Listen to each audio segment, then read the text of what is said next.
Hello, TikTok. Today, I am doing something I would never usually do. It's a very serious topic. A call-out post to the creator named Itha Thornwell. I will only be noting my experience and the experience of those who have agreed to let me state, although mostly my experience. There are people that I am strongly leaving out as well for their safety against this content creator. And it should be noted that I am acting entirely alone on finally speaking up about something that has been a problem and has been bothering me for a long time. Before I begin, it is very crucial that I note that I do not hold any evidence, most specifically because she deliberately kept things to mostly private VCs. And when you're friends with somebody at the time, you do not think to record anything for evidence. And that by itself is understandable if nobody believes me. But please, if you don't believe me, at least be respectful and just block me.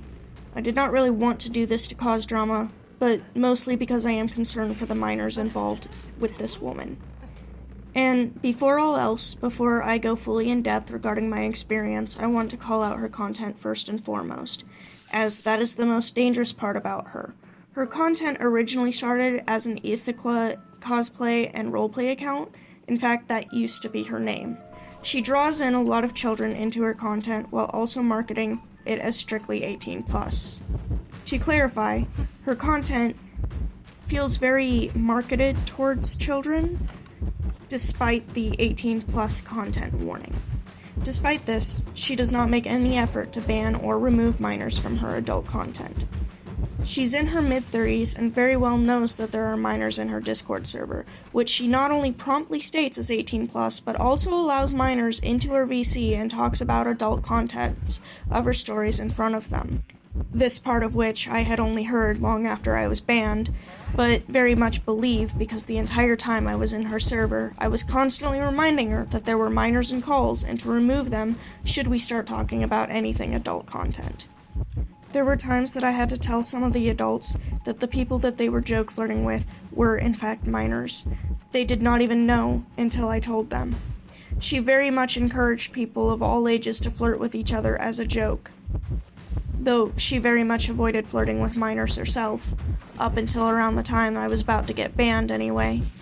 Why did I not start taking evidence then? Well, that's a long story, but in summary, I had been friends with her at this time, and I had assumed that maybe she didn't understand that joking like this wasn't okay, because of how older adults don't often understand why it's not okay to make certain jokes around certain age groups. I realize now just how big of an idiot I truly was, and it's only dawning on me now, as I write this, that those adults know exactly what they're doing and saying. They're just trying to throw responsibility under the rug. Giving her the benefit of the doubt over and over again, and being denied her ears to listen over and over again got me wondering some things. Many of our conversations about this topic were in VC, and any time I called her out, she'd say, "It's not my responsibility." I was stupid enough to think that I just wasn't getting it through her thick skull, when in reality, she knew, and I feel like I was played as a fool. She is very great at what she does on manipulating people, but I finally had enough, as it's been eating away at me. In my attempt to claim asylum in another country, I finally feel the comfort in knowing she no longer has my address, nor has any following on what country I'm in. Therefore, her followers will have a hard time tracking me down, as well, should she send anyone after me. I will not say which country I have fled to, though the reasons had far more to do with what was happening in America than what was happening with Itha herself. And now on to my personal experience. So, when it comes to my personal experience, when I first joined the server, she was super supportive of me. She was a small content creator then. She lifted me up and all of my friends. We became friends quickly before I began to notice her behaviors, and at this point, she had known we were a system. She had even known that Fantasy had unfortunately fallen into a cursed pattern of people playing with his emotions. He was the host back then, and she had started to do the same to him. There came a point when he had finally started to show some interest in her. He had not been interested in her to begin with, but when he finally was, she'd tell him that she wasn't interested. And he'd respect it. but then later came into private VC and she'd be like, I'd look for somebody around this age, specifically mentioning around our age, and then mentioning qualities that perfectly align with us. Fantasy would start to gain interest. Then she'd tell us she wasn't interested, and Fantasy would be confused. A lot of our other alters who had interacted with her had not fully realized that she was manipulative. Not even one of our alters that is very, very good at calling out manipulative people, which is scary. But then she would turn around and tell us that she wasn't interested in it, and Fantasy would be confused. She sent us chocolates, which is how she got our address in the first place, and then she'd tell us she wasn't interested and then make hints that she was interested. And at one point, she had even made a video making perfume and calling it Wild Fantasy as a call-out flirt joke towards him, to keep him on the hook. One of my friends later pointed out after I'd gotten banned that they noticed it felt like there came a point when we wanted attention, she'd start to ignore us. But then when we stopped giving her attention, she'd start paying attention to us and giving us more of it. There was even a point in time when we really wanted to join her store. This was before knowing she'd ever add grape into it for minors to see out in the open from what we've heard after we've been banned.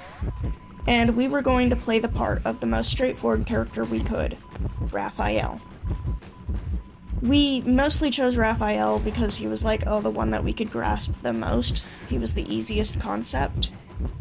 And it wasn't specifically because of any hatred towards Itha or anything like that. No, we were still kind of lovey-dovey for Itha at this point. Raphael specifically was there to hunt Itha Thornwell. Around this time, I had also started talking with my friends about Itha behind her back, mostly because I was beginning to question things and see if maybe it was just me.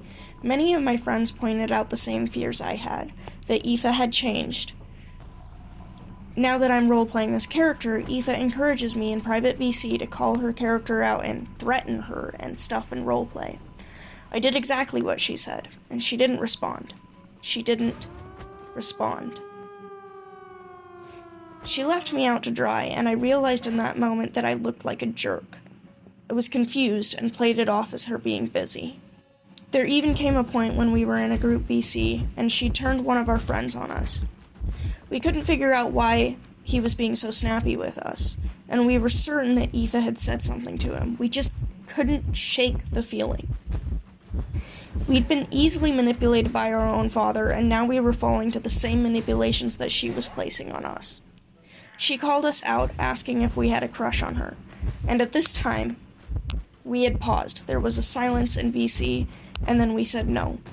And then, when she left call, someone we thought was our friend stayed behind and asked if we did have a crush on her. We explained that yes, we still kind of did, but then also explained the back and forth between us and Itha. At this point, we automatically knew we had made a mistake. We knew they went back and told them. And we couldn't take it back. Finally, there came a point where I wanted to be a good friend, and I took the complaints me and my friends had about Itha to her, trying in hopes that it would help resolve things. My hope was that if she had seen how many other people also felt the same way, that she would start changing her behaviors. It backfired, and she made a group call, specifically with her, another person, and Koi. She started bitching at us about how we were bugging her when she was so busy. She'd never done this before. We'd been friends. She'd started ignoring my DMs, treating us unfairly. We knew something had been wrong. She had gone from praising us about calling things out that her mods didn't to suddenly asking us if we were a mod and should be handling things accusatorily. That's a word, I think. Attacking us for the shared opinions of others. She said I should have defended her. But why would I defend somebody that I didn't agree with? Someone I was questioning for so long. One of our alters was having a panic attack at this point. She told us we had to tell her names or she'd ban us. We were terrified. We fell into a bout of apologies. She yelled at us, asked us why we were doing this, and we explained exactly what was the truth, and they kept saying that wasn't an answer. I'm sorry I have to make this into a part 2.